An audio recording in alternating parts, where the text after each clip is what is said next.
लोकतंत्र में किसी को उम्मीदवार देने से आप या हम रोक नहीं सकते।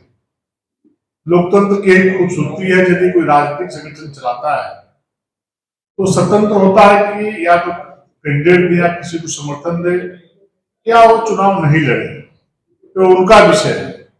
लेकिन घाटशिला चुनाव में घाटशिला की जनता ये जानना चाहती है, विगत 6 वर्षों से जो कांग्रेस के समर्थन से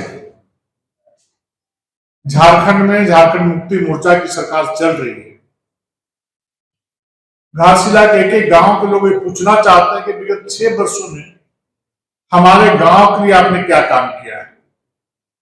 ये प्रश्न बहुत जोरों से वहां पर आने वाला है और जो उस क्षेत्र के लोगों का जो असंतोष और जो आक्रोश जो उभर के सामने आया है, भारी नाराजगी उस क्षेत्र के लोगों में देखने को मिलता है कि जो बड़ी बड़ी बातें, बड़े बड़े वादे, बड़े बड़े घोषणा करके कांग्रेस और झारखंड मुक्ति मोर्चा के लोगों ने घाटशिला समेत पूरे प्रदेश में जो वोट बटोरने का काम किया था, झूठा सपना दिखा करके, आज उसका जवाब उस क्षेत्र के लोग देने वाले हैं और झारखंड मुक्ति मोर्चा कांग्रेस के लोगों से ये सवाल पूछने वाला है कि 6 वर्षों में आप 3 काम बता दो कि हमारे गांव में कौन कौन सा काम किया है। आप जब उस क्षेत्र में आप जाके आप जब देखेंगे, आप मीडिया के मित्र निश्चित रूप से आप चुनाव में उस क्षेत्र में भ्रमण करने का काम करेंगे। मतलब एक तो देश के सुशील प्रधानमंत्री आदरणीय नरेंद्र मोदी जी अनेक कल्याणकारी योजनाओं के माध्यम से देश आजाद होने के बाद पहली बार गांव का गरीब व्यक्ति के दरवाजे तक किसी न किसी योजना को उनके घर तक पहुंचाने का काम किया, उनके परिवार के सदस्यों तक लाभान्वित करने का काम किया है। दूसरी तरफ कांग्रेस के समर्थन से जेएमएम की सरकार जो चल रही है इस राज्य में, उनका कोई भी एक ऐसा काम नहीं है जिससे कि जनता बोल सके कि जेएमएम के नेतृत्व में चलने वाली सरकार कांग्रेस के समर्थन से एक भी क्षेत्र के लोगों के लिए काम किया है। एक भी काम। बड़ी बड़ी बातें बोलते हैं, बड़ी बड़ी घोषणाएं करते हैं, अभी भी बोलेंगे बड़ी बड़ी बात, बड़ी बड़ी घोषणा करेंगे। आज भी कैबिनेट का बैठक हो रहा है, आज भी प्रलोभन की बहुत सारी बातें आप देखेंगे कि आने वाला होगा चाहे आएगा। मतलब झूठ बोलने में, ठगने में कांग्रेस और झारखंड मुक्ति मोर्चा और आरजेडी को पीएचडी हासिल है।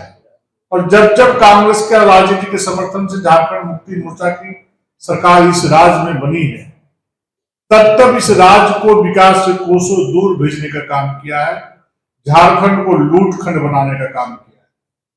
आज अंचल कार्यालय हो, थाना हो, प्रखंड हो, भ्रष्टाचार का अड्डा बना हुआ है।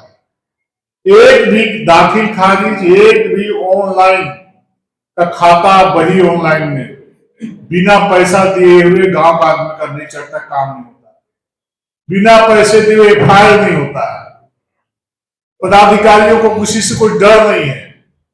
इसका खामियाजा कौन भुगत रहा है? गांव की गरीब जनता भुगत रही है और सरल क्षेत्र में रहने वाले गरीब जनता भुगत रही है। सभी लोग परेशान सरकार से। बेटी बहन का इज्जत और आबरू बचाना मुश्किल हो गया। इसको सैकड़ों उदाहरण है। 7,000 से अधिक बेटी बहनों के साथ 6 वर्षों में बलात्कार, दुष्कर्म की घटनाएं घट चुकी है, हत्याएं हो चुकी है हजारों। तो बहुत विचित्र स्थिति है। इसके बहुत गुस्सा और आक्रोश से आने वाले समय में निश्चित रूप में इसका परिणाम आप सबके सामने होगा। प्रत्याशी घोषणा क्या होगी? प्रत्याशी का घोषणा नामांकन की तिथि के अंतिम दिन से पूर्व हो जाएगा और निश्चित रूप से आपके सामने होगा और प्रत्याशी नामांकन करेंगे। कोई ना कोई कार्यकर्ता ही होगा और मेरा प्रत्याशी कमल का फूल होगा।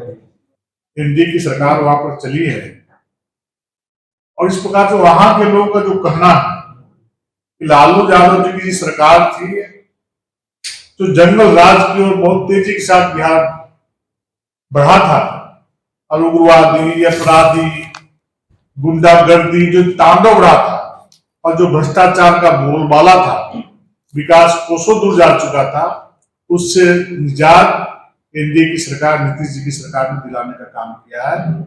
और आज वहां जो बिहार जाते होंगे भाई, वहां विकास बोल रहा है, काम बोल रहा है। तो जनता काम को वोट देती है। जनता जो जनता का सेवा करती है उसको वोट देती है। एक तरफ नरेंद्र मोदी जी केंद्र प्रायोजित कार्यक्रम वहां पर चला रहे हैं, तो दूसरी तरफ नीतीश जी के नेतृत्व में वहां पर राज्य सरकार की तरफ से अनेक प्रकार की लाभकारी योजनाएं चलाई जा रही है। इसलिए दूर दूर तक आरजेडी कांग्रेस नजर आने वाली नहीं है। वहां पर एनडीए की सरकार बनेगी और विकास की सरकार बनेगी, भ्रष्टाचार मुक्त सरकार बनेगी। अगर आप ये वीडियो YouTube पर देख रहे हैं तो हमारे चैनल को सब्सक्राइब कर बेल आइकन दबाएं और Facebook पर देख रहे हैं तो हमारे पेज को लाइक करें।